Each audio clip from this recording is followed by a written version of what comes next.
Sejam muito bem-vindos ao podcast de um crente diferente. Fala pessoal, tudo bem? Eu sou Marcos Brasil, eu sou um crente diferente.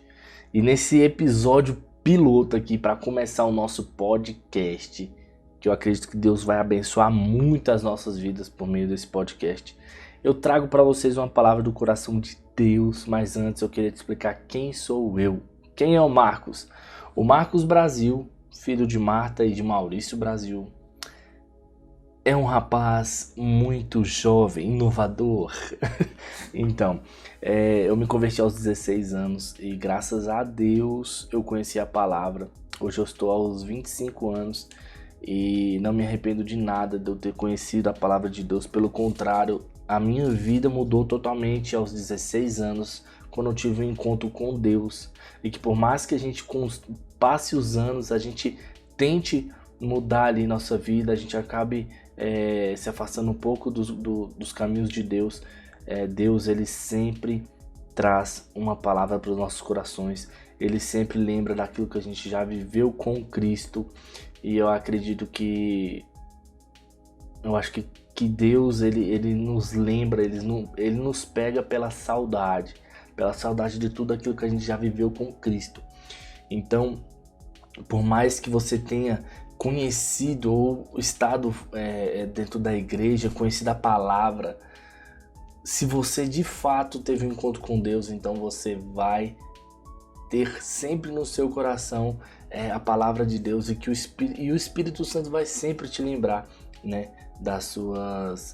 dos seus feitos e da sua comunhão com Deus. É isso que eu acredito e eu vivo isso hoje de certa forma. É uma das coisas que eu me apego demais, porque no meu tempo de adolescência eu via Deus fazendo muita coisa através da minha vida, na vida das pessoas, e isso marcou a minha história. Então eu costumo dizer que é inevitável você acabar voltando a falar de Deus, a voltar a cumprir a vontade de Deus, porque quem realmente teve um encontro com Deus, ele é mudado completamente, e não importa o que aconteça na sua vida, você volta para Deus. E por que eu estou dizendo isso? Um exemplo é Pedro. Pedro, ele era pescador. Jesus foi lá e chamou. Quando Jesus morreu, o que ele voltou a fazer? Ele voltou a pescar. Mas aí Jesus voltou de novo ali para ele, chamou de novo, e ele de fato ali ele teve um encontro com Deus. Vamos dizer que quando Jesus o chamou, seria por meio seria o homem, a parte homem de Jesus. E quando Jesus morreu, foi crucificado, morreu e voltou, seria ali um encontro com Deus, né? Quando Jesus chamou Pedro, ali foi um encontro com um homem de Deus, porque Jesus, ele foi 100% homem e foi 100% Deus na terra, né? Jesus, quando pisou aqui na nossa terra, nossa não, porque a nossa terra não é essa daqui, mas quando ele veio à terra, ele foi 100% homem e 100% Deus. O que eu entendo sobre o encontro de Jesus com Pedro ali, quando ele chama a primeira vez, que ele fala que vai ser pescador de homens, eu entendo que ali foi um encontro com um homem de Deus. Ali foi a parte onde Jesus estava em sua humanidade. E logo após a sua morte, a sua crucificação, a sua morte, e quando ele ressuscitou, ali sim Pedro teve um encontro com Deus. Um encontro com Deus. Ali mudou a história de Pedro. Ali mudou tudo que Pedro havia vivido, entendeu? Então assim, por mais que ele já tenha vivido ali com Jesus antes dele morrer, eu acredito que um encontro de fato com Deus foi após a sua ressurreição, né? Que foi ali onde ele mudou. Porque quando ele chamou Jesus, quando Jesus o chamou para ser pescador de homens, Jesus morreu, ele voltou a fazer as velhas práticas. Então existiu dois Pedros, o Pedro antes da ressurreição de Jesus e existiu o Pedro depois da ressurreição de Jesus. E eu acho que todo mundo passa por isso na vida. Quando você acaba entrando na igreja, você tem ali um encontro com um homem de Deus, que seria talvez o pastor, uma referência para você, uma pessoa que te levou até a igreja, ali é um homem de Deus, e eu não digo homem no sentido masculino, tá? Eu digo homem no sentido ser humano, tá? A pessoa, um homem, uma mulher, um jovem. Então, ali você tem um primeiro encontro com um homem de Deus, uma mulher de Deus, tá? E aí quando você tem de fato um encontro com Deus, aquilo ali muda a sua história, aquilo ali muda de fato tudo aquilo que você é e muda tudo aquilo que você será também, tá?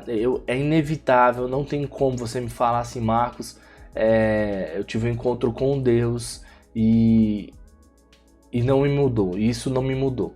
Isso é inevitável, tá? Não tem como, por mais que passe muitos anos, aquilo vai ficar dentro do seu coração, porque uma palavra semeada na sua vida, uma palavra, uma vivência com Deus, aquilo que Deus fez na sua vida, e isso nunca passará. As palavras de Deus nunca passarão, nunca, tá? Então existem essas duas formas. E por que eu estou trazendo isso? Porque muitas vezes a gente acaba conhecendo uma pessoa, um homem de Deus, ou uma mulher de Deus, que traz, né, a essência de Deus em si, mas que a gente não tem um encontro de fato com Jesus, um encontro com Deus, entendeu? Que isso que vai mudar as nossas vidas. E aos 16 anos eu tive esse encontro com uma pessoa de Deus, e tive um encontro com Deus, e isso mudou toda a minha história. Por mais que hoje eu tente, entre aspas, fugir daquilo que Deus quer, eu sempre volto para onde Deus me pede, né, no caso. Então, o que eu quero dizer com isso? A minha vida foi dos 16 até agora aos 25, depois que eu conheci a Deus, ela teve altos e baixos, assim como de todo mundo, então não é novidade você vir falar, Marcos, mas você não conhece a minha história. Cara, de tudo eu já passei, de tudo, correr risco de vida, duas vezes correr risco de vida, e por amor a Deus eu não deixei, eu não reclamei, eu não fiz nada. Mas eu queria contar uma história para vocês que aconteceu em maio do ano passado e que mudou a minha forma de ver e que eu nunca tinha feito o que eu fiz. E foi exatamente no meu aniversário do ano passado, dia 2/5/2020, tá? Minha mãe tinha feito toda a minha festinha surpresa e minutos antes de bater o parabéns, ela infartou na minha frente. Tava toda a minha família, a minha tia, o meu tio, tava todo mundo lá.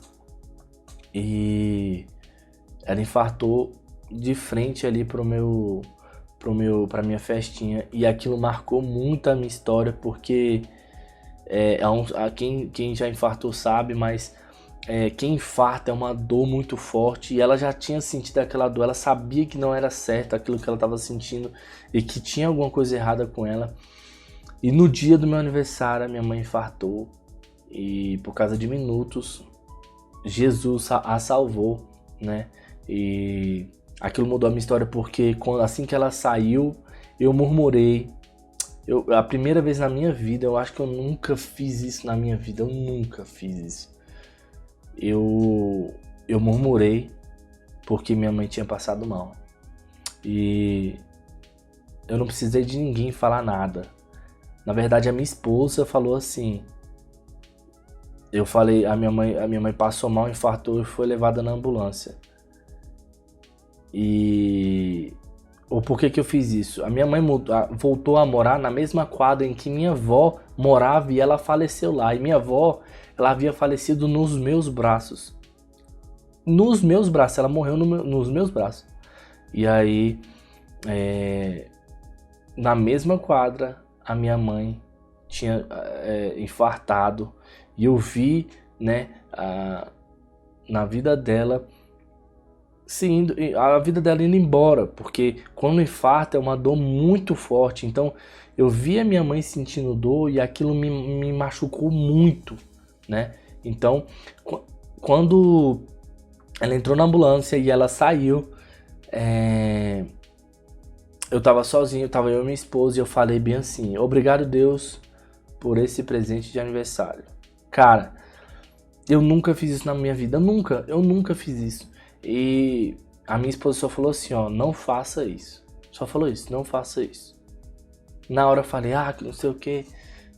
É normal do ser humano reagir a algumas coisas dessa forma. E só que pra mim foi muito difícil, cara. Há uns 10 anos atrás aconteceu com a minha avó, na mesma quadra, e depois com a minha mãe. Então eu já tinha um trauma de quando eu era mais novo, né? Na minha infância, que minha avó tinha morrido nos meus braços. Então foi algo difícil, foi uma situação muito difícil pra mim, tá? Então assim, por que eu tô trazendo isso? Ali eu fiz uma coisa que Deus, que não era, que nem Jó fez. Jó perdeu tudo e ele não fez aquilo que eu fiz ali. Eu acho que a gente acaba fazendo coisas que a gente não quer, que a gente não tem vontade de fazer, mas que por traumas nas nossas vidas a gente acaba fazendo. E por que eu tô trazendo isso aqui? Salmo 121, versículo 7. O Senhor protegerá de todo mal, protegerá a sua vida. O Senhor protegerá a sua saída e a sua chegada desde agora e para sempre. Por que eu tô falando isso? A minha mãe, ela infartou no dia 2 de maio de 2020. Estava no ápice de uma pandemia. Quem viveu aí, quem estava vivo aí em 2020, sabe que o mundo passou uma das maiores pandemias que teve. E hoje, um ano depois, ainda mantém essa pandemia, mas graças a Deus está diminuindo. E o que aconteceu? Minha mãe foi para o hospital. Nós não temos planos de saúde. Minha mãe foi para um hospital público, tá? E no hospital público estava superlotado, né? Tudo com Covid, era pego pelo ar, então as pessoas morriam em casa, mas não iam para o hospital com medo de pegar o coronavírus, né? Que é essa doença aí que veio para matar todo mundo. Então, vou consertar, não veio para matar todo mundo não, tá repreendido em nome de Jesus, mas ele matou muita gente e lá estava eu dentro de um hospital onde tinha muitos casos, né, de coronavírus e minha mãe que tinha infartado lá no meio. Então, o que aconteceu? Eu tava lá com a minha mãe, entrei no hospital, né, fiquei com a minha mãe, dormi com a minha mãe no hospital. E esse versículo aqui é exatamente o que eu vivi. O Senhor me protegeu, o Senhor protegeu a minha mãe, protegeu a minha família. O Senhor protegeu porque nós estivemos ali onde mais tinha casos da pandemia e o Senhor nos protegeu. Por mais que ela tenha infartado, ninguém da nossa família pegou, graças a Deus. E um ano depois, uns 10 meses depois, meu pai estoura apêndice. A apêndice do meu pai estourou e lá vai eu e meus irmãos fazer uma escala de quem ficaria com ele no hospital de base, aqui em Brasília, onde a gente mora. E no hospital de base tinha muitos casos de corona, muitos casos de pessoas infectadas. E mais uma vez, por necessidade, por ter que ficar ali com meu pai, nenhum de nós pegamos ali o coronavírus, né? E contraímos, fomos infectados. E graças a Deus, esse versículo aqui cabe certinho com aquilo que a gente estava vivendo naquele momento e que estamos vivendo hoje. O Senhor nos protegeu de todo o mal. O meu pai ficou quase 2 semanas internado, né, no hospital onde tinha vários casos de coronavírus. E ele não foi infectado, a gente não foi infectado. A minha mãe no ano passado passou e não fomos infectados.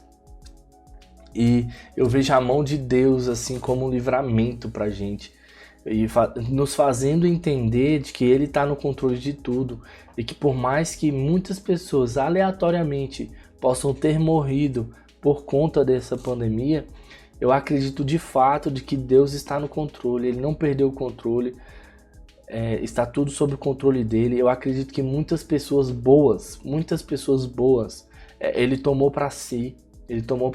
Foi o tempo em que o céu se alegrou, porque houve uma renovação, houve mais pessoas ali com Deus. Quem está ouvindo sabe de quando a pessoa ela vem a falecer, ela morre aqui na terra. Consequentemente, Jesus já voltou para ela. Então, assim, as pessoas, para nós que estamos em vida, Jesus ainda não voltou. Então, de fato, Jesus ali já voltou para aquelas pessoas e aquelas pessoas já estão com Deus e cumprindo a vontade de Deus. E Deus está sob o controle de tudo. Então, eu acredito de verdade que isso aí causou muita dor, mas que Deus, ele tá no controle de tudo, que por mais que seja difícil de entender, de querer entender isso, o controle não saiu, ele ainda continua no controle, a mão dele não perdeu o controle, e eu acredito de verdade que ele tá cumprindo a vontade dele. Talvez a vontade não de ter que levar algumas pessoas, mas a vontade dele tá sendo feita na terra. Está sendo feita na vida das pessoas, e que por mais que a gente pense que não, nenhuma folha cai de uma árvore sem que Deus permita, né? Então, eu acredito de fato que Deus está no controle de tudo. Crendo nisso, eu profetizo em nome de Jesus que nenhum dos ouvintes que estão aqui, após ouvir isso aqui, ou antes mesmo, ou depois, Deus estará no controle das suas vidas também, e que eu aplique o sangue de Jesus sobre a sua vida, para que Deus cumpra a vontade dele também na sua vida. Se você está ouvindo esse podcast ou está me assistindo aqui no YouTube, eu acredito de fato que Deus vai mover na sua vida, tá bom? Então, para não prolongar muito nesse episódio piloto, eu contei um pouco sobre mim, o que aconteceu comigo nos últimos anos, e eu espero que vocês tenham gostado de verdade, e sempre acreditem, e leiam a palavra de Deus, e sempre acreditem que Deus está no controle. Quando você lê a palavra, você se fortifica, você cresce a sua fé, e você consegue acreditar de que Deus está no controle. Por mais que tudo isso esteja acontecendo, Deus está no controle. Entenda algo, não é porque no nosso ver as coisas estão difíceis que Deus não está no controle. Então, pratique isso, pense isso, medite nisso. Deus está no controle. Deus está no controle de todas as coisas, de tudo. Então, assim como diz o Salmo 121, versículo 7, o Senhor protegerá de todo o mal, protegerá a sua vida. O Senhor protegerá a sua saída e a sua chegada, desde agora e para sempre. Beleza? Pessoal, se você gostou desse podcast, me siga lá no Instagram, @umcrentediferente, que eu vou estar postando e vou sempre trazer novidades aí dos novos podcasts para vocês. Beleza? Então, se você está aqui no YouTube, vai estar na descrição aqui, e me segue lá, beleza? Muito obrigado por ter ouvido até o final, e até o próximo episódio, e um beijo no coração de vocês. Tchau, tchau.